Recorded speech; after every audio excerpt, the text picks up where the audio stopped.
Sifat yang wajib berikutnya pada Allah dalam sisi ta'akuli, maknanya dalam sisi kita berfikir. Dalam urutan yang keempat adalah iradah. Urutan yang keempat iradah bukan urutan daripada wujud qidam baqa, bukan urutan pada sisi kejadiannya, tetapi hanya urutan pada sisi ta'akulinya, berfikirnya kita itu secara berurutan. Maka iradah bahasa Arab yang keempat adalah daripada hitungan sifat-sifat, yakni sifat ma'ani. Karena wujud yang pertama sifat bagi Allah namanya sifat nafsiyah. Qidam baqa mukhalafatuhu lil hawadisi qiyamuhu bi nafsi wahdaniyah, itu adalah sifat salbiyah. Adapun 7 sifat berikutnya mulai daripada qudrah, iradah, ilmu, hayah, sama, basar, kalam, itu dinamakan dengan namanya sifat ma'ani, makna.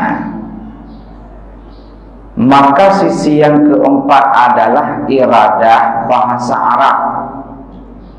Bahasa terjemahan iradah adalah berkehendak ya Allah. Bukti dalam ayat Al-Quran fa'alun lima yurid, memperbuat ia Allah akan segala sesuatu. Lima yurid adalah sesuai dengan yang telah dikehendaki oleh Allah. Pertanyaan yang mesti kita memberi jawaban adalah, apakah ada satu kejadian alam semesta ini apapun dia, adakah terjadi di luar daripada kehendak Allah? Jawab, tidak ada. Semua akan terjadi sampai kepada akhir pertemuan di dalam dunia ini adalah sesuai dengan iradah Allah. Wajibkah kita seorang mukallaf meyakini demikian? Jawab, wajib. Seseorang yang tidak meyakini demikian tentu adalah Allah memberi dosa. Kenapa? Melanggar aturan syariat. Maknanya laki-laki perempuan yang sudah mukallaf adalah wajib ia meyakini kalau Allah bersifat iradah.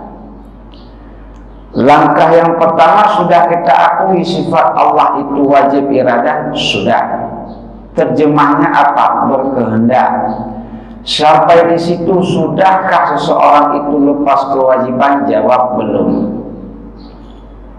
Langkah pertama adalah mengakui iradah pada Allah, sudah. Tetapi makna iradah itu bagaimana? Kalau hanya mengakui iradah bahasa Arab, bahasa terjemah adalah berkehendak, dalil naklinya adalah fa'alun lima yurid, belum terbebas daripada belenggu taklif. Kenapa? Jawabnya adalah belum muwafiqun lil haq, belum sesuai dengan sebenarnya. Kenapa belum sesuai dengan sebenarnya? Kalaulah ditanya sama orang tanya, Allah ada sifat iradah? Kita yakini ada. Manusia ini adakah sifat iradah? Itu juga ada. Kalau masih sama dalam hal meyakini iradah Allah dengan iradah selain Allah, itu belum ada beda, masih dalam posisi dosa. Kenapa? Menyamai Allah dengan makhluk. Dari sisi sifat iradah, boleh demikian? Tidak boleh. Inilah yang dikehendaki dalam ilmu tauhid, ilmu aqidah. I'tiqadun jazimun muwafiqun lil haqqi an dalilin. I'tiqadun jazimun, meyakini secara putus tidak ragu lagi kalau Allah bersifat berkehendak.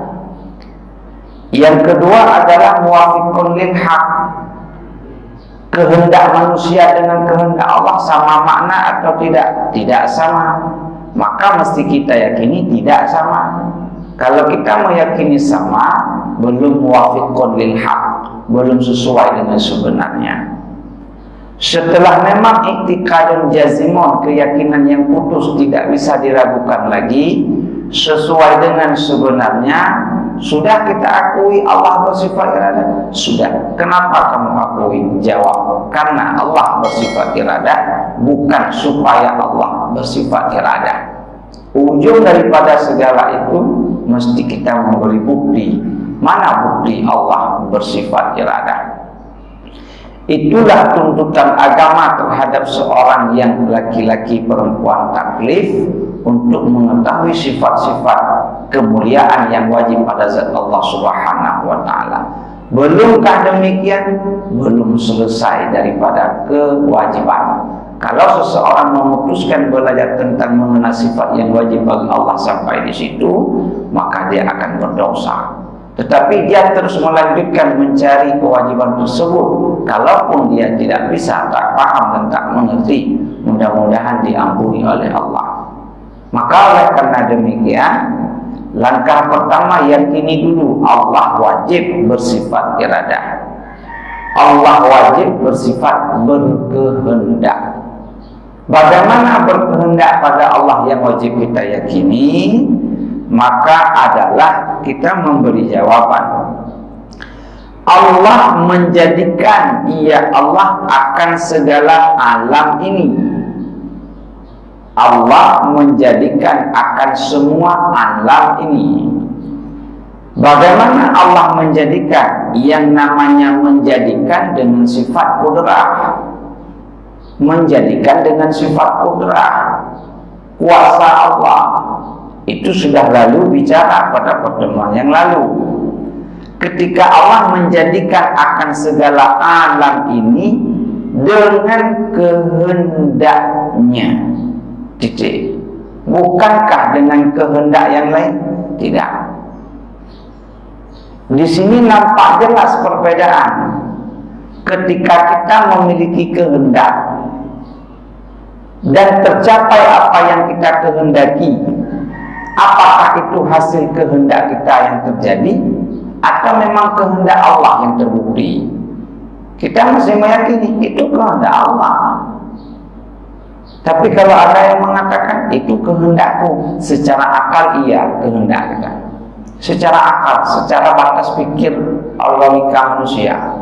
Secara keyakinan itu kehendak Allah. Karena tak ada yang terjadi di atas alam semesta ini tanpa dikehendaki oleh Allah. Kalau tidak dikehendaki pasti tak terjadi. Mustahil terjadi di luar kehendak Allah, mustahil. Maka ini letak perbedaan. Besok kita apa rencana kita umpama? Besok melakukan pengajian umpama. Manusia boleh saja berkehendak, silakan. Merencana, kehendak itu kan rencana, cita-cita kita. Silakan buat cita-cita. Terjadi atau tidaknya apa yang kita cita-citai, terlaksananya atau tidak terlaksananya apa yang kita kehendaki, itu tergantung kepada kehendak Allah. Adakah Allah mengkehendaki tentang apa yang kita cita-citai? Ada, pasti terjadi. Kalau tidak Allah mengkehendaki dari dulu, tak akan terjadi, mustahil terjadi. Disinilah banyak apa yang kita rencanakan tidak terlaksana. Nah, maka jawab, ketika kita merencanakan sesuatu tidak sesuai dengan apa yang kita rencanakan, itu jawabnya apa? Kenapa tidak terlaksana? Apakah memang manusia itu nggak mampu membuat perencanaan? Perencanaan mampu kita buat. Hasil apa yang kita rencanakan itu akan terjadi sesuai apa yang dikehendaki oleh Allah. Satu. Yang kedua, apa yang kita rencanakan terjadi 100% dengan apa yang ada dalam hati kita. Apakah itu kehendak kita atau kehendak Allah? Ini mesti memberi jawaban. Kehendak kita atau kehendak Allah yang terjadi? Kehendak Allah. Maka jangan bilang ketika nggak terjadi Allah sudah tak menghendaki. Kalau terjadi emang Allah tak menghendaki, kehendak Allah sudah. Apapun yang terjadi kehendak Allah. Ini sisi keyakinan dulu. Sisi keyakinan dalam hati mesti demikian. Iradah Allah semua itu, kecil besar, sengaja atau tidak, baik dan buruk, itu semua kehendak Allah. Pertanyaan, mampukah manusia itu melangkahi kehendak Allah? Jawab, tidak ada satupun, sehebat apapun dia. Ada orang bilang sekarang dia udah hebat, udah tinggi, udah kuat, itu kehendak Allah. Ada orang tak kuat, tak tinggi, maka tak segala macam, menjauh di sana hidup sederhana, itu juga kehendak Allah. Kalau Allah tak berkehendak, tak akan terjadi. Sering orang mengucapkan dengan kalau Allah sudah berkehendak apa? Kun fayakun. Idza arada itulah berkehendak dalam surah Yasin. Idza arada apabila telah berkehendak. Arada kan fi'il madhi. Fi'il madhi itu telah lalu. Telah berkehendak ya Allah. Idza arada apa berkehendak? Syai'an, akan sesuatu. Apa sesuatu? Terserah. Apa saja sesuatu, kayak miskin, sakit, sehat, mati, hidup, merdeka atau tidak merdeka, sengsara ataupun mudarat, segala macam. Idza arada syai'an ayyakula, bahwa sungguh berkata ya Allah lahu baginya sesuatu kun. Allah berkata kun fayakun, niscaya maka jadi. Itu sudah saya terangkan, nggak saya terangkan lagi bagaimana makna ayat tersebut. Yang jangan salah meyakini ayat demikian benar, terjemah demikian benar, tetapi maksud daripada ayat itu bukan seperti terjemah. Jangan salah. Jangan yakini Allah berkata kun terus waktu Allah ingin berkehendak. Tetapi apa juga makna ayat tersebut? Cepatnya Allah berbuat,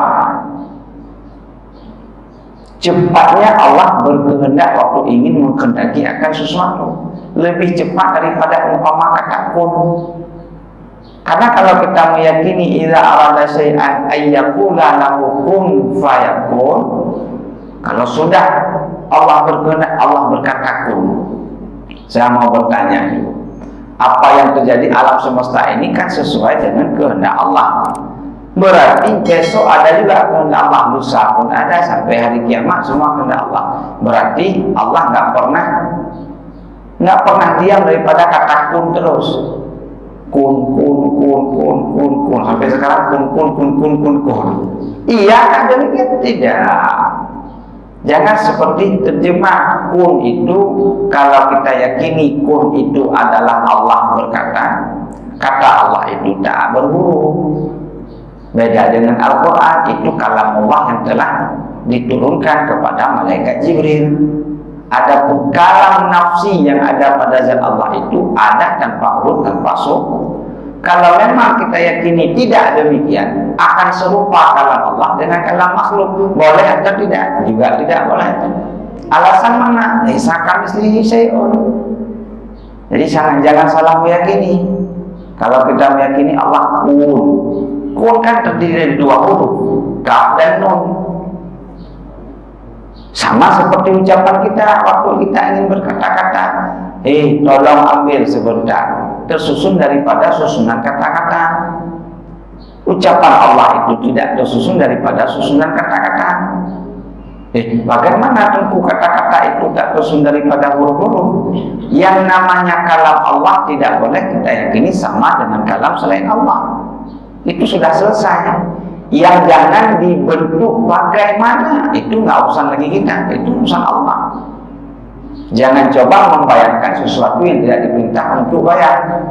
Hanya sebatas meyakini kalam Allah pada azali, kalam Allah, kalam nafsi pada zat Allah itu tidak huruf, tidak suara, titik, selesai masalah. Tapi di luar kalangan ahli sunnah wal jamaah tak mempercayai demikian. Siapa dia? Seperti Wahbiyah, mereka tak percaya. Bagaimana ada kata tidak ada huruf? Pasti mereka masih berpaham mujasimah kan, menyamakan kalam Allah dengan kalam baharu. Bahaya. Ahli sunnah wal jamaah menyatakan Allah ada kalam, ada berkata-kata, ada. Bagaimana kata-kata Allah? Itu majhul bagi kita. Kita tak mampu membayangkan. Sebatas meyakini ada, tak ada huruf, tak ada suara. Nah, itu perlu. Kenapa berulang-ulang kita bahas? Nah, hadirin yang terhormat, kembali kepada sifat iradah. Semua yang Allah ingin berkehendak itu semua sudah terjadi tanpa melalui kata kun. Kalau ada ayat benar, terjemah benar, maksudnya ayat itu ingin disampaikan, tafsirnya begitu cepat Allah berbuat. Allah tak butuh kepada kun ketika ingin berbuat. Jangan salah terpaham. Seperti sebatas disampaikan pada ceramah, ya sudahlah. Iza arada syai'an ayyaqula lahu kun fayakun. Apabila Allah sudah berkehendak dengan kunnya Allah Ta'ala, fayakun, misalnya maka jadi apa yang dikatakan oleh Allah Ta'ala. Nah, ceramah boleh, maka ilmu tak boleh sebatas dapat diceramah, mesti dengan kajian kitab-kitab. Ceramah itu kan bukan mengajak orang supaya mau mengaji. Itu makna ceramah sebenarnya. Jadi maka oleh karena demikian, bagaimana kita meyakini kalau Allah ada satu sifat yang namanya sifat iradah? Jawab, Allah itu akan menjadikan segala alam ini dengan kehendaknya, bukan dengan kehendak selainnya Allah. Dan dengan ikhtiarnya, pilihannya. Pasti lawan daripada kehendak apa? Lawan daripada kehendak apa? Tidak berkehendak. Itu berbahaya. Lawan daripada putih, tidak hitam. Itu berbahaya. Lawan daripada berkehendak berarti tidak sengaja. Sengaja, yang namanya kehendak kan dalam hati, merencanakan, terpaksa. Itu disebut. Maka sifat mustahil lawan daripada iradah nanti terpaksa. Apakah Allah terpaksa melakukan sesuatu di dalam alam semesta? Tidak. Bukan terpaksa. Tak terpaksa. Apapun yang Allah kehendaki bukan hasil terpaksa, tapi semua hasil penuh kehendaknya Allah dan ikhtiarnya Allah, pilihan. Kujadikan si A kaya, kujadikan si A miskin, kujadikan si A yang lain itu kecil, kujadikan si A yang lain itu panjang. Itu semua dengan iradah. Iradah kan menentukan. Iradah menentukan. Maka berterima kasihlah kepada Allah apa yang telah Allah tentukan kepada kita. Berterima kasihlah. Sesuaikan dengan hadisnya ini, kita yang duduk di majelis ilmu subuh ini. May yuridillahu bihi khairan yufaqihu fid din. Itu kata Nabi. Barang siapa dikehendaki, yuridi itu iradah, iradah Allah. May yuridillahu bihi khairan yufaqihu fid din. Barang siapa yang dikehendaki oleh Allah akan kebaikan terhadap seseorang, yufaqihu fid din. Allah memberi paham dalam agama. Tanda orang dikehendaki kebaikan oleh Allah, Allah memberi paham dalam agama. Itu hadis Nabi. Ini iradah Allah ini kita. Andai kata Allah mengiradah kita enggak di majelis ilmu, boleh-boleh saja. Ini taufik Allah ini kita. Biarpun kalau ditanya, kamu ada rencana dari rumah pergi mengaji subuh? Kita ada. Rencana dalam hati kita itu apakah hasil kerja kita atau memang hasil iradah Allah? Kita mesti meyakini apa? Iradah Allah. Berarti ada Allah yang mengiradah tidak mengaji. Ada. Tapi sisi keyakinan, jangan bawa ke wujud permukaan. Apa jangan bawa ke wujud permukaan hari-hari. Aku nggak mengaji, kenapa? Allah mengiradah aku tidak mengaji. Nah, itu sudah salah. Kamu nggak salah subuh. Allah mengiradah aku tidak salah subuh. Nah, ini salah. Karena kita hidup dengan syariat. syariat mesti ada rencana. Maka beda bicara ilmu akidah, itu keyakinan, beda bicara ilmu fikih syariat. Jangan disamakan dulu, karena berbahaya. Apapun yang terjadi memang iradah Allah. Tetapi ketika seseorang, kenapa kamu nggak melakukan taat? Iradah Allah, aku berbuat maksiat. Habis sudah. Salah dari sisi tinjauan syariat. Karena syariat memerintahkan untuk merencana, bercita-cita, azam untuk mengaji, azam untuk salat, segala macam. Jangan salah, karena ini terjadi benturan selalu ketika dibahas sifat iradah dengan rencana manusia. Jangan salah dipahami, bahaya.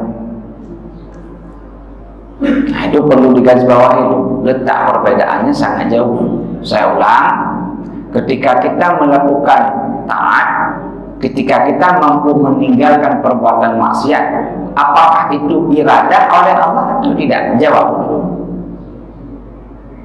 Saya ulang, ketika kita mampu melakukan perbuatan taat, ketika kita mampu meninggalkan maksiat, apakah itu hasil daripada ketentuan Allah atau tidak? Iya, ketentuan. Sisi keyakinan jawab itu ketentuan. Tapi sisi kita mengerjakan kehidupan sehari-hari pakai ilmu syariat. Kalau enggak demikian, akan terjadi benturan. Contoh seperti ini, orang akan menjawab. Dan hampir di semua dalam ilmu tauhid di sini agak letak perbedaannya. Ngapain? Ngapain? Aku kan diiradah, kemana Allah menghendakiku, aku pasti akan melakukan. Kalau Allah nggak menghendaki, pasti aku tak melakukan. Akhirnya dia berulang-ulang buana melakukan perbuatan apa saja, maksiat dia. Kenapa? Kehendak Allah. Salah atau tidak? Salah dengan syariat. Maka jangan salah memahami. Hati-hati, kita tetap diperintahkan untuk melakukan perbuatan taat, diperintahkan untuk meninggalkan perbuatan maksiat. Artinya rencana boleh saja. Sudah kita merencanakan melakukan perbuatan taat, ada yang tidak terlaksana. Inilah kehendak Allah. Inilah bahasa sering orang berpidato, doa, usaha, tawakal, serahkan kepada Allah, Demikian. Nah, maka oleh karena demikian, kita meyakini, bagaimana meyakini sifat iradah Allah? Allah menjadikan seluruh alam ini dengan kehendaknya dan dengan ikhtiarnya, dengan pilihannya Allah, bukan tergesa-gesa. Begitu pula Allah menjadikan segala alam ini dengan kasatnya. Kasat, ikhtiar, iradah, itu semuanya hampir satu makna. Bukan Allah berkehendak akan sesuatu tanpa disengajai, tidak. Tanpa ada ikhtiar, tidak. Dan bukan keterpaksaan, bukan. Dan bukan diperintah oleh yang lain, tidak. Semua Allah menghendaki ini, apapun, siapapun, itu sesuai semua dengan kehendaknya Allah. Tiada dengan tergagah. Kenapa? Karena iradah Allah Ta'ala itu takluk, ya. Makna takluk berkaitan, ia sifat iradah Allah Ta'ala itu akan segala mungkin. Bukan dengan perkara wajib, bukan dengan perkara mustahil. Sifat iradah Allah kaitannya dengan perkara mungkin. Apa perkara mungkin? Selain daripada Allah, itu semua perkara mungkin. Baharu, sifat baharu. Sifat iradah kadim, jangan salah dulu. Sifat iradah Allah itu bersifat kadim. Maknanya apa? Apakah kemudian Allah memiliki sifat berkehendak? Tidak. Jauh sebelumnya itu sudah ada. Sebagaimana zat Allah Ta'ala itu kadim, ada tanpa didahului oleh tiada, berarti iradah Allah juga tiada diawali oleh zaman dia. Bukan kemudian Allah berkehendak, tetapi apa yang dikehendaki, ia itu kemudian. Karena sifat iradah itu kaitannya dengan perkara yang mungkin. Apa perkara yang mungkin? Sesuatu selain daripada Allah, semua perkara mungkin. kita mungkin ada, mungkin tidak sebelum ada. Setelah ada kita mungkin putih, mungkin hitam. Sebelum putih. Setelah ada mungkin kaya, mungkin miskin. Ya sebelum kaya. Memungkinkan dua semua bagi kita. Mungkin hidup, mungkin mati. Besok mungkin hidup, mungkin mati. Tetapi hidup hukumnya harus, mati hukumnya wajib. Makna wajib bukan berpahala ketika mati, berdosa kalau nggak mati, bukan itu. Jangan salah. Makna wajib kita mati, mesti mati. Nggak mungkin nggak mati. Jangan bawa ranah fikih. Kata Ustaz, mati itu wajib. Berarti kalau kita mati dapat pahala. Ya dah, kita mati semua aja.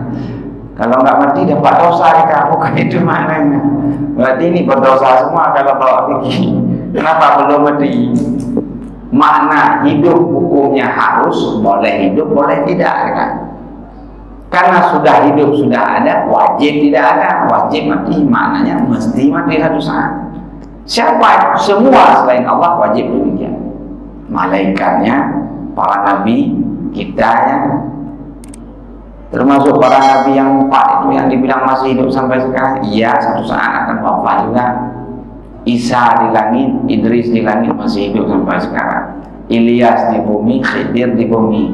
Dalam riwayat yang kuat mereka masih ditangguhkan umur oleh Allah Ta'ala. Tapi satu saat akan mati juga, akan wafat. Nah inilah maknanya. Tidak Allah Ta'ala itu melakukan sesuatu itu secara terpaksa, melainkan semua karena iradah Allah Ta'ala. Karena sifat iradah itu semua kaitannya akan perkara yang mungkin. Makna mungkin sesuatu selain Allah, yang jaiz, yang boleh, dengan sekira-kira menentukan ia Allah yang boleh tersebut dari mana? Daripada ada kepada wujud, daripada tidak ada menjadi ada. Kita dulu tidak ada, kemudian ada. Kita dulu tak ada ilmu, kemudian ada ilmu. Dulu kita tak ada harta, kemudian ada harta. Dulu kita tak ada sehat, kemudian ada sehat. Nah, seperti itu semua. Karena itu sifat berlawanan tak mungkin bersatu dia. Itu semua adalah iradah Allah. Dan dari mana lagi Allah menentukan akan dia? Daripada wujud kepada ada, daripada ada kepada tiada. Sekarang kita ada ilmu, satu saat bisa kembali tidak ada ilmu. Hari ini kita ada harta, bisa satu saat kita tidak ada harta. Hari ini kita ada hidup, bisa satu saat kita tidak ada lagi hidup, namanya mati. Seperti demikian. Itu semua adalah iradah Allah Ta'ala. Dan mana lagi? Segala sifat yang harus bagi mungkin, bukan wajib. Segala sifat yang harus bagi mungkin. Makna harus, boleh ada, boleh tidak. Bagi manusia perkara mungkin itu, yaitu ditentukan daripada sifat kaya kepada sifat fakir, daripada sifat fakir kepada sifat kaya, dan barang sebagainya. Nggak ditulis semua. Dan barang sebagainya, cukup banyak itu. Daripada segala sifat yang berlawanan itu. Itu semua hasil daripada iradah Allah. Kesimpulan dulu sementara kita garis bawahi bahwa keyakinan kita supaya kita sudah berada di dalam posisi nggak lagi taklid, nggak lagi ikut-ikutan, mesti kita yakini zat Allah Ta'ala itu ada satu sifat yang namanya sifat iradah. Zat Allah Ta'ala itu ada satu sifat yang namanya berkehendak. Apa makna berkehendak? Allah akan menjadikan sesuatu di alam semesta ini, apapun itu, sesuai dengan kehendak Allah. Kalau ditanya, ada nggak terjadi sesuatu alam semesta tanpa ada kehendak Allah? Tak akan terjadi, mustahil. Baik yang telah terjadi, yang sedang terjadi, dan yang akan terjadi, semua berada dalam genggaman iradah Allah Subhanahu wa Ta'ala. Mustahil. Telah ditentukan si A begini, tetapi yang terjadi tidak begini, itu mustahil. Cuma kita nggak tahu apa ketentuan Allah terhadap kita ke depan. Nah itu kita nggak tahu. Allah sudah tahu. Allah sudah tahu jauh-jauh. Kita penghuni surga atau penghuni neraka, Allah sudah tahu atau belum? Sudah. Kalau kita meyakini Allah nggak tahu kalau kita surga atau neraka, berarti ilmu Allah terbatas, nggak boleh. Ilmu Allah tak terbatas, sudah kita bahas di belakang. Kapanpun, dimanapun, apapun Allah sudah mengetahui secara detail terhadap kejadian alam semesta ini. Berbeda dengan ilmu kita. Demikian meyakini dalam ilmu akidah, ilmu tauhid. Ilmu meyakini akan sifat Allah yang namanya iradah. Demikian baru terlepas kita daripada enggak lagi berdosa. Kalau belum demikian masih dalam keadaan berdosa karena tidak meyakini seperti diperintahkan oleh Allah. Fa'alul lima yurid, itu Allah sendiri yang mengatakan Allah akan berbuat segala sesuatu lima yurid, sesuai dengan kehendak Allah. Wa annahu ta'ala, ini masih ada waktunya masih panjang karena saya agak terlalu tergopok kalau memberi kajian pada subuh karena kejar-kejaran dengan waktu sedikit. Kalau pada Isya bebas ngomong panjang lebar. Tambah sekali lagi. Wa annahu ta'ala muridan lil kainati mudabbiru lil hadithati fala yajri fil mulki wal malakut qalil au kasir, saghir au kabir, khair au syarri, nafa'a au darra, imana au kafara, arfana au nakura, fudan au khusran, in ziyadatan au nuqsan, ta'atan au isyan, illa bi iradatihi wa bi qada'ihi wa qudratihi wa hikmatihi wa musyiatihi, fama sya'a kana wa ma lam yasha'a lam yakun. Apa artinya? Wajib kita i'tikadkan, kita yakini bahwasanya Allah Ta'ala itu yang menghendaki ia Allah bagi kejadian segala perkara yang mungkin itu, yakni menjadikan oleh Allah Ta'ala segala mungkin itu dengan kehendaknya dan dengan ikhtiarnya yang kadim, tiada dengan tergagah, dan mentadbirkan, menentukan ia Allah bagi segala yang baru dengan ketentuan yang kadim. Maka tiada berlaku sesuatu yang ada di alam malakut, yakni alam ajsam, alam yang kita saksikan dengan mata kepala, dan yang di dalam alam malakut, yakni yang ada di dalam alam arwah dan alam gaib, sama ada sedikit ia atau banyak, sama ada ia kecil atau besar, sama ada ia baik atau jahat, sama ada ia manfaat atau mudarat, sama ada ia iman atau kafir, sama ada ia ma'ruf atau munkar, sama ada ia kemenangan atau kerugian, sama ada ia lebih atau kurang, sama ada ia taat atau maksiat, melainkan adalah sekalian itu jadi dengan iradah Allah Ta'ala dan kabarnya Allah Ta'ala dan kudrahnya Allah Ta'ala dan hukumnya Allah Ta'ala dan kehendaknya Allah Ta'ala. Maka barang yang dikehendakinya itu jadi, dan barang yang tiada dikehendakinya itu tiada jadi. Begitu saja. Habis selesai. Enggak mungkin Allah mengkehendaki ada yang kejadian tidak ada. Enggak mungkin Allah mengkehendaki tidak ada waktu kejadian di lapangan ada. Itu tidak mungkin. Itu berlawanan dengan sifat kehendak Allah. Ya, jadi yang terjadi di sekitar itu apa? Itu kehendak Allah. Sekarang kehendak Allah. Ada suatu pertanyaan yang menarik dalam kitab Aqidatul Najim. Saya cerita secara singkat saja. Kalau secara rinci nanti kita buka kitab Aqidatul Najim tersebut. Hikayatnya panjang. Pada masa Abu Hanifah. Abu Hanifah namanya Nu'man. Hanifah itu bukan nama beliau, Nu'man. Ketika Nu'man masih kanak-kanak, masih kecil, ada seseorang yang berpaham, bukan paham ahli sunnah.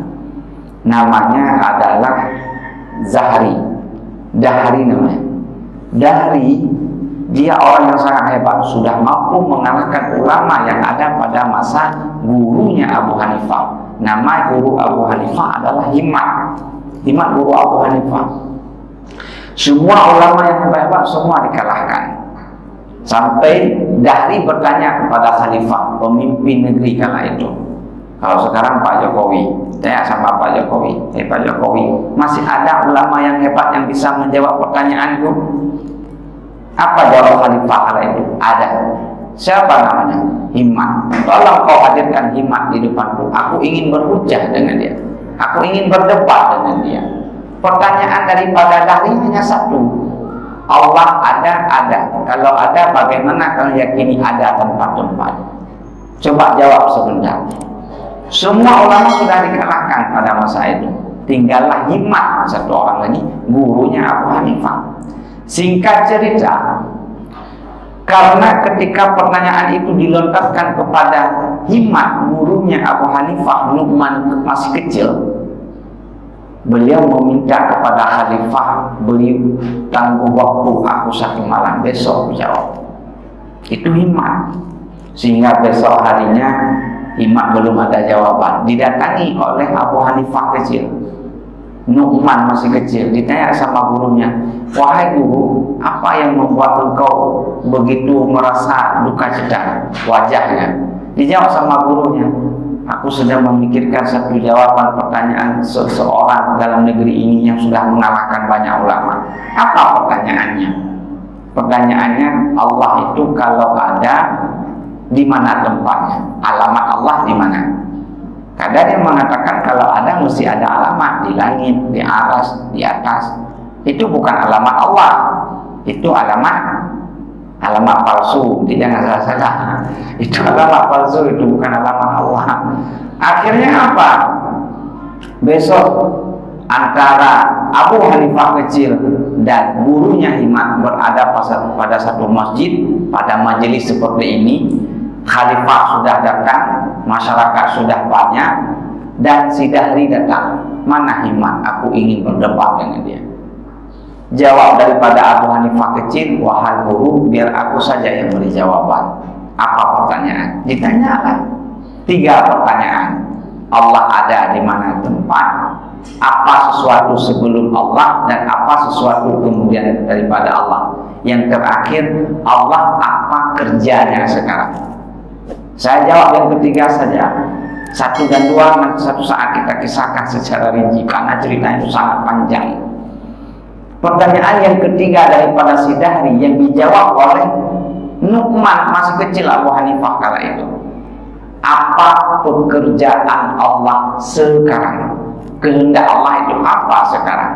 Ditanya sama si Dahri. Ketika bertanya, si Dahri di atas mimbar, Abu Hanifah di bawah mimbar. Abu Hanifah menjawab, seyogianya yang memberi jawaban itu di bawah, yang memberi jawaban itu berada di atas. Kalau kamu turun ke bawah, aku naik ke atas, aku akan memberi jawaban.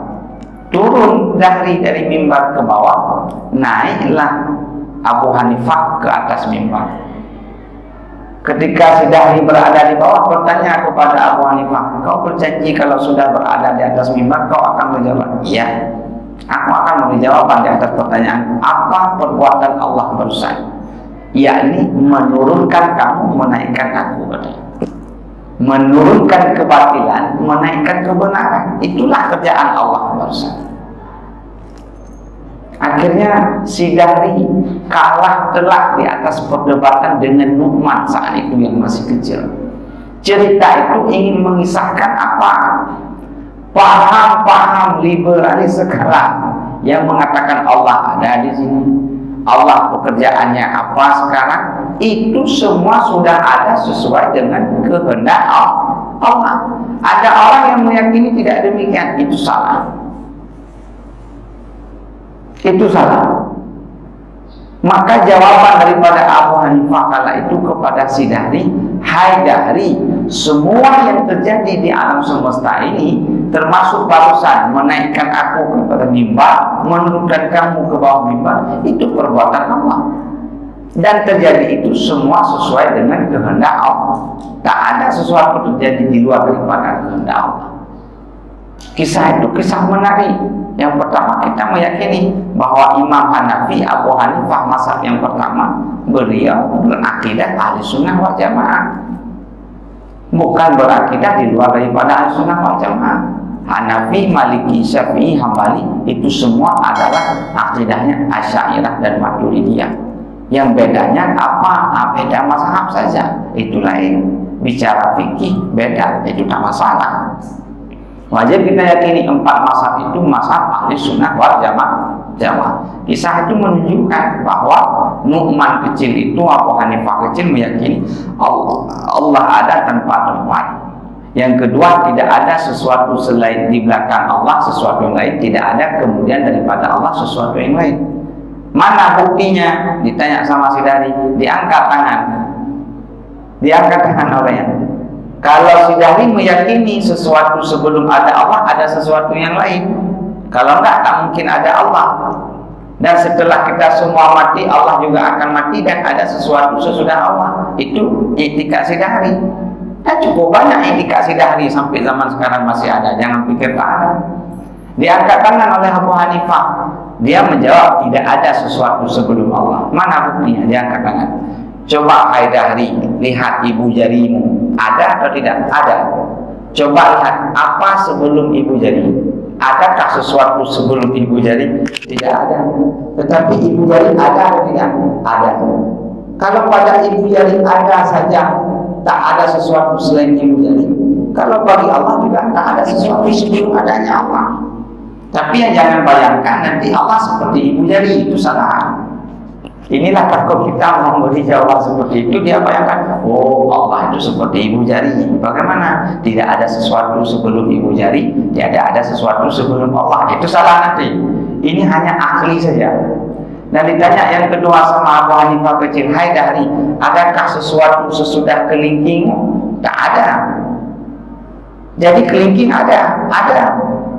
Berarti setelah semuanya fana, Allah ada, tidak ada lagi sesuatu kemudian daripada Allah. Tapi jangan bayangkan Allah seperti kelingking.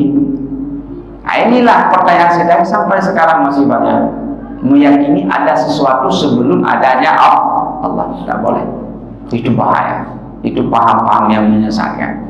Maka oleh karena demikian, dengan kisah daripada Nu'man ataupun Abu Hanifah kecil, dan begitu pula tentang bicara iradah Allah, tak akan terjadi sesuatu dalam alam semesta ini melainkan dengan semua telah dikehendaki oleh Allah Subhanahu wa ta'ala.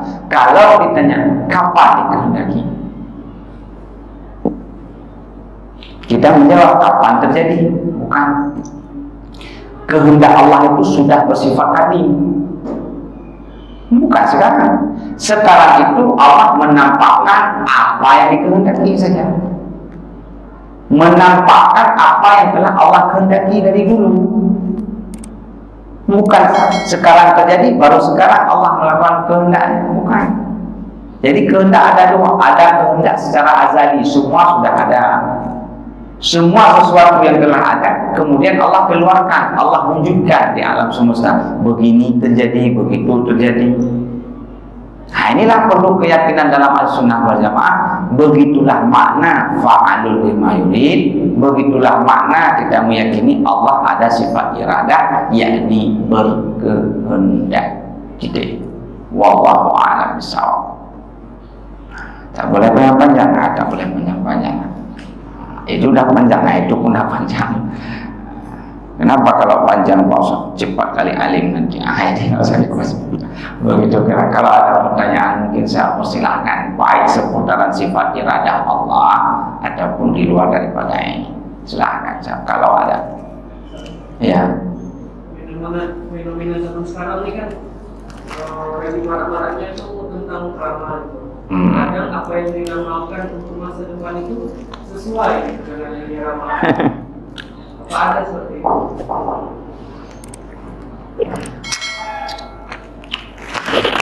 Ramalan. Orang yang meramal aja dia sudah wafat. Mama Lauren. Dia akan peramal, katanya tahun 2012 aja terjadi kiamat. Rupanya sebelum kiamat terjadi duluan kiamat ya. Pertanyaan, ramalan yang baru boleh kita pasti benar, ramalan Nabi. Tapi jangan bilang kalau Nabi itu paranormal ahli, bukan. Cukup banyak apa yang dikatakan Nabi di akhir zaman akan terjadi, pasti terjadi. Cukup banyak Nabi mengatakan suatu zaman akan datang kelompok yang terjadi begini akan terjadi. Tapi kalau selain Nabi umpama seperti para peramal sekarang dan terbukti dengan apa yang dikatakan dia, apakah itu hasil ramalan dia atau memang hasil kehendak Allah? Jawab dulu. Seperti tadi dulu, hasil kehendak Allah. Artinya tidak semua apa yang diramal tepat sasaran, tidak. Kemarin siapa yang mengatakan terjadi dukhan? Ustaz apa namanya? Zulkifli Ali. Katanya kalau terjadi awal Ramadan pada hari Jumat, itu di 15 Ramadan terjadi dukhan. Takut semua orang kala itu. Di Aceh ada yang sudah menyiapkan ini, seperti masa lalu itu apa namanya, minyak kompor. Karena kalau dukhan gelap, emang dukhan akan terjadi, itu hadis Nabi. Dukhan kan asap yang menyelimuti dunia ini dan gelap, semuanya nggak nampak. Ada sebagian yang terkecoh, takut memang. Pas kemarin jatuh Ramadan hari Jumat, jadi beliau mengatakan Ramadan 2000 berapa? 2020 akan terjadi dukhan. Apa yang terjadi? Terjadi atau tidak dukhan? Tidak terjadi. Begitu tidak terjadi diwawancarai, Ustaz kenapa tidak terjadi? Oh itu hadis dhaif katanya. Tidak boleh sebenarnya menyampaikan terjadi dukhan, boleh. Menetapkan dukhan 2020 mana boleh? Itu sudah melanggar ketentuan Allah. Oh ada hadis yang mengatakan kalau terjadi puasa pada Jumat pertama, hari Jumat hari puasa terjadi dukhan. Ada boleh hadis, kalau sahih silakan, tapi kalau nggak terjadi dibilang tak sahih, nggak boleh. Jadi menyatakan kepada umat boleh ada dukhan, memang ada hadis. Dan kalau memang hari Jumat Ramadan 15 boleh, tapi jangan pastikan 2020 terjadi dukhan, tak boleh. Itu melangkahi ketentuan Allah, tak boleh. Jadi jawab dulu, peramal sekarang yang terbukti dengan apa yang diramalkan itu juga hasil kehendak Allah. Mesti yakini demikian. Pertanyaan kedua, bolehkah kita percaya kepada peramal? Jawab, tidak. Tidak. Perbuatan manusia tidak mampu memberi bekas. Sekalipun benar. Ada orang alim atau karamah, dia mengatakan seperti kisah, mungkin kita mengetahui sebahagian, tapi nggak semua. Di Aceh sebelum terjadi tsunami itu ada seorang wali namanya Abu Ibrahim Waila. Beliau memang makam wali yang pernah bertemu dengan Gus Dur. Beliau sebelum terjadi tsunami, sorenya Sabtu sudah memerintahkan kepada masyarakat untuk pergi meninggalkan, menjauh dari laut. Karena namanya tindakan wali aneh-aneh, nggak diterima Allah logika. Apa ini orang tua bilang suruh pindah dengan laut, nggak masuk logika. Beliau sudah membayangkan besok mungkin iradah Allah, beliau mengetahui kalau besok akan terjadi musibah besar. Dan beliau sudah bilang jangan dekat dengan laut, jangan dekat dengan laut. Sebahagian yang percaya selamat, tapi banyak yang tak percaya. Rupanya kapan baru percaya? Setelah kejadian. Inilah makna wali kemarin Abu Ibrahim Waila memerintahkan kita menjauh daripada laut. Itu Allah memberikan kekuasaan kepada beliau, kelebihan yang di luar manusia biasa, bahwa dia mampu mengetahui sesuatu yang akan terjadi. Kalau karena dia taat terhadap Allah, boleh kita percaya. Kalau paranormal ahli-ahli peramal sekarang kan menyalahi dengan agama, maka tidak boleh kita percaya. Tapi kalau dia mengatakan melalui aturan agama segala macam sesuai itu, dia taat, itu boleh kita percaya. Makna boleh kita percaya, terjadi atau tidak itu kuasa Allah. Maka cara melihatnya tergantung. Kalau ahli meramal itu dia enggak ikut syariat Allah, itu enggak boleh percaya. Tapi kalau para ulama sepuh, ada satu orang Allah beri kebiasaan umpama seperti tadi, itu boleh kita ikuti. Cuma jangan yakini terjadi atau tidak, itu kehendak Allah. Saya rasa tentang hal peramal demikian. Yang jangan takut. Sering orang waktu mau menikah tengok nama, sering kan? Waktu mau cocokkan nama, maka sebahagian orang mengatakan syirik terus. Syirik kecil mak kalau kita meyakini itu memberi bekas sudah masuk. Kan? Syirik kan ada dua. Waktu mau menikah, ilmu apa? Ilmu perbintangan. Cocokkan nama. Begitu dikasih, nah, siapa namanya? Muhammad Zamzami. Siapa calonnya? Aisyah. Begitu tengok, oh ini keras ini dalam rumah tangga ribut. Akhirnya dari menikah ini baik. Boleh yakin sebatas kita untuk melihat-lihat saja, nggak apa-apa. Jangan sampai meyakini. Karena semua kita lihat, oh ini kamu nanti miskin, kamu kalau kawin dengan dia. Nah ini kawin. Hati-hati, ada yang dibolehkan ilmu tersebut, ada yang tidak diboleh. Jadi jangan bilang salah semua. Ada yang para guru kita ada itu, bahagian lihat-lihat itu ada. Saya rasa demikian. Tapi itu kalau peramal, sebatas wanti-wanti. Jangan yakini, jangan memberi keyakinan dalam hati, karena itulah memberi bekas. Tak boleh. Kan banyak juga waktu mau buka usaha. Tolong usaha saya kayak mana nih, lancar kira-kira. Ada berapa orang datang, saya jawab lokasinya di mana, orangnya ramai nggak ramai, insya Allah jalankan. Jadi yang sudah diterima aja. Kamu ada modal, ada lapak, ada janda jualan, mau kerjalah terus. Bismillahirrahmanirrahim. Serahkan diri kepada Allah. Usaha menjalan atau tidak itu kehendak Allah. Penting kita kerja, selesai masalah. Sekarang nggak yakin. Mesti ada jimatnya, ini jimatnya itu bahaya sebenarnya. Biarpun ada yang dibolehkan, ada yang tidak dibolehkan. Saya rasa demikian tentang masalah apa tadi, peramal. Wallahu a'lam. Selain peramal, kira-kira apa yang kalau nggak ada, iya. Dalam istilah kan ada yang namanya istilah famali. Kalau dalam istilah nama famali. Pantangan kalau bahasa Indonesia famali. Ada mengatakan kalau famali ini kalau kita misalnya ibu-ibu atau gadis yang duduk di depan pintu itu akan siang nanti 40 hari. Kedua, kejemuran, kalau kita jemur pada waktu malam pas kita pakai tidak dijemur, tidak dicuci lagi, itu akan membawa mudarat bagi pemakainya. Gimana Ustaz pendapat Ustaz? Ya, tinjauan dua tentang pantangan atau famali dari istilah, mungkin daerah tempat beda istilah. Contoh, kalau kamu duduk di pintu rumah,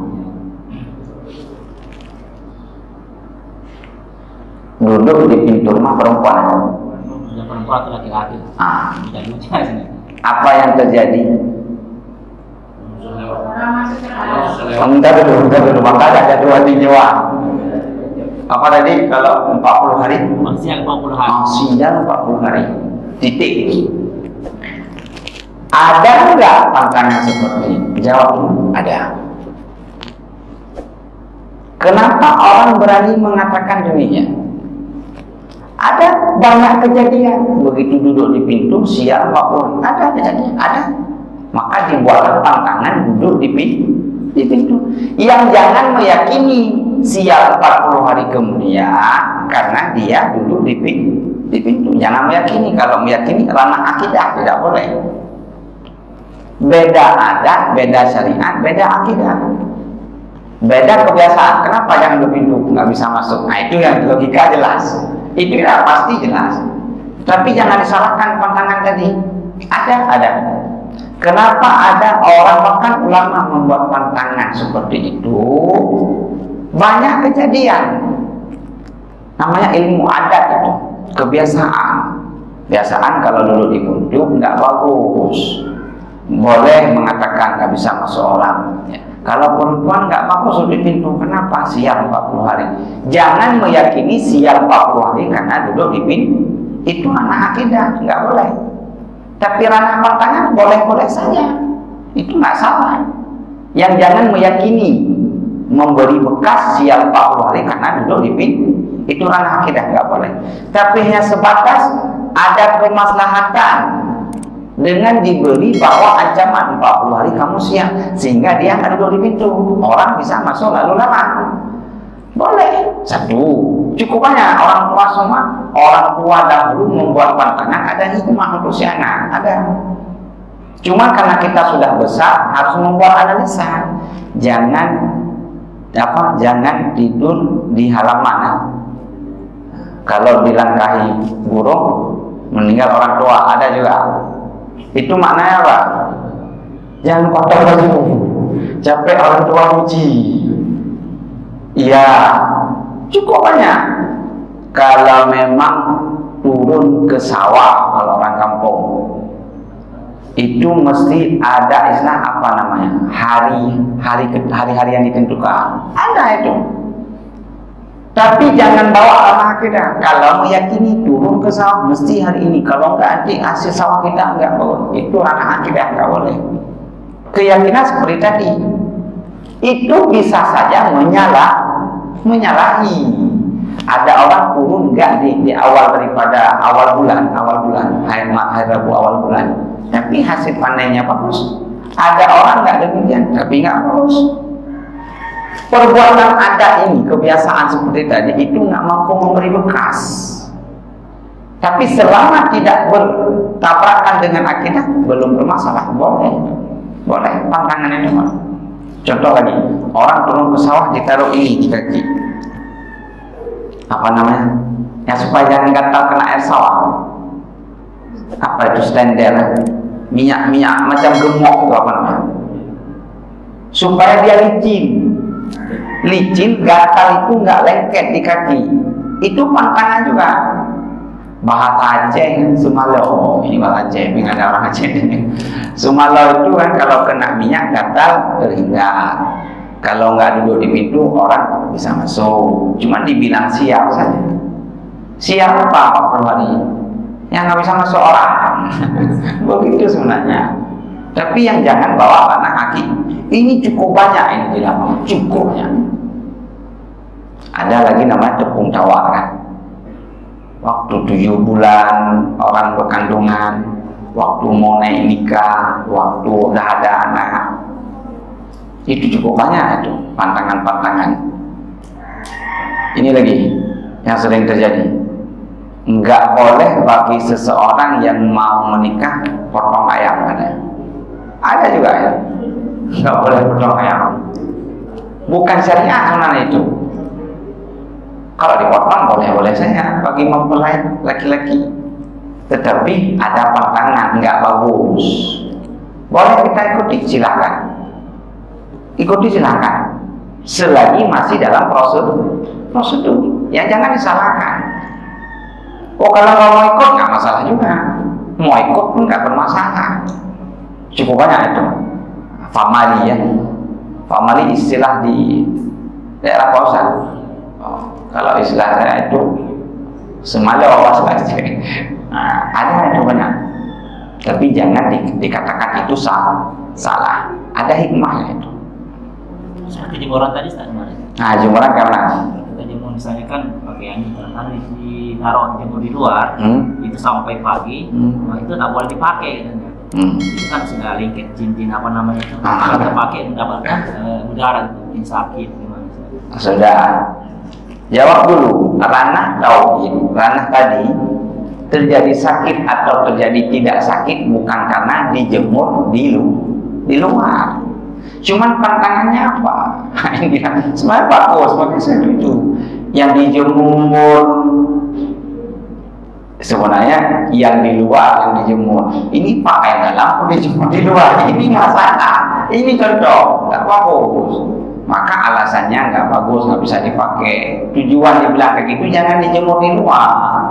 Kenapa? Masa pakaian-pakaian kita pamerkan pada orang lalu lalang, itu udah bagusnya.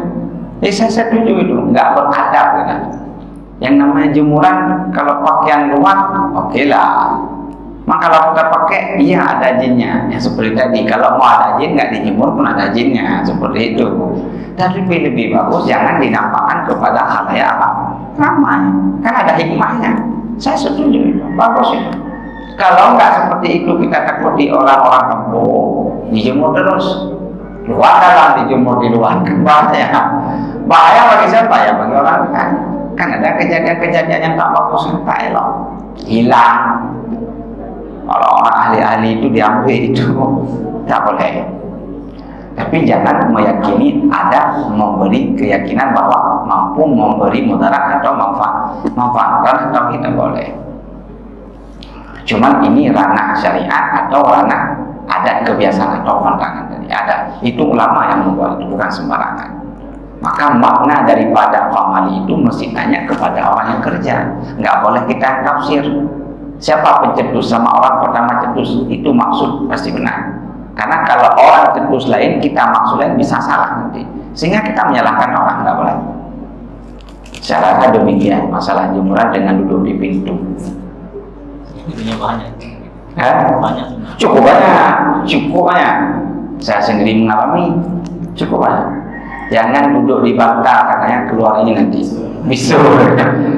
Sekarang kita sudah tinggi channel, aku mau tes duduk bisul enggak bisul. Orang tua saya bohong, bukan bohong, musa ntar nanti. Jadi hikmahnya ada. Mana mungkin tempat kita taruh kepala kita taruh pantat, nggak berada. Dibilang berbisul, kalau berbisul takut kita dulu. Jadi ada hikmah. Nah, saya rasa demikian. Dan lain-lainnya termasuk berbisul atau tidak, wallahu a'lam bishawab wa ilaihil masih berma. Cukup banyak orang yang nggak duduk di pantai pada semua bisul. Makanya memberi bukan. Sekian, terima kasih. Mohon maaf atas kekurangan. Mudah-mudahan ada manfaat dunia wal akhirat.